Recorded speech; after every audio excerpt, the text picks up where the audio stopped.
The previous two videos dealt with basic atomic structure and basic subatomic particles. This video is concerned with the notation of how to write down in an appropriate way the concepts in the previous videos. Essentially, this means how to write down how many of each subatomic particles any given atom has. The best way to review this concept is to look at an example of what proper notation looks like and break down each piece. Normally, those parts are as seen here, with a symbol in the middle and numbers in each of the three corners excluding the bottom right corner to denote different properties of a given atom.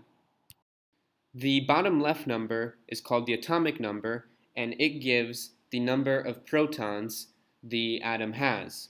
Because this number also determines which element that atom is part of, the symbol and this number change together because the symbol is the abbreviation of the element.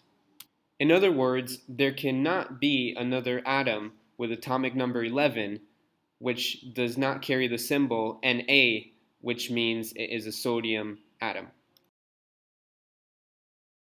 The number on the top left corner is called the atomic mass.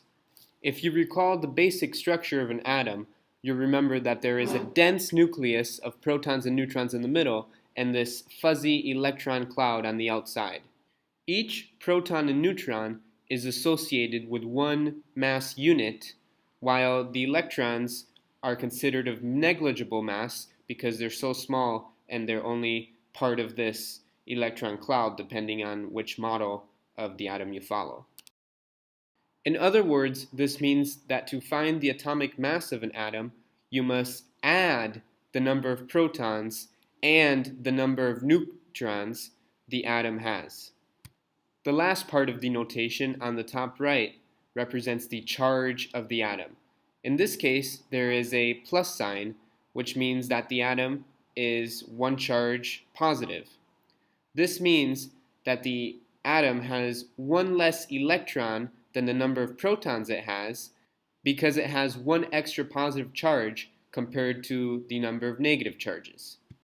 With this information in mind, let's try to draw the atom that this notation represents. We need 11 protons, the atomic number, and then we need 12 neutrons to sum to those protons to give the 23 of the atomic mass. As for electrons, we're going to need 10 of them because remember there is one less electron than the number of protons. All this might sound confusing, but if you work it out and look at each part of the notation, it's simple really. 11 protons plus 12 neutrons gives you the mass. The protons are the atomic number, which is straightforward, and there's one extra positive charge, which means there's one extra proton compared to the electrons, which means that we need to draw only 10 electrons. That's it for this one. See you next time.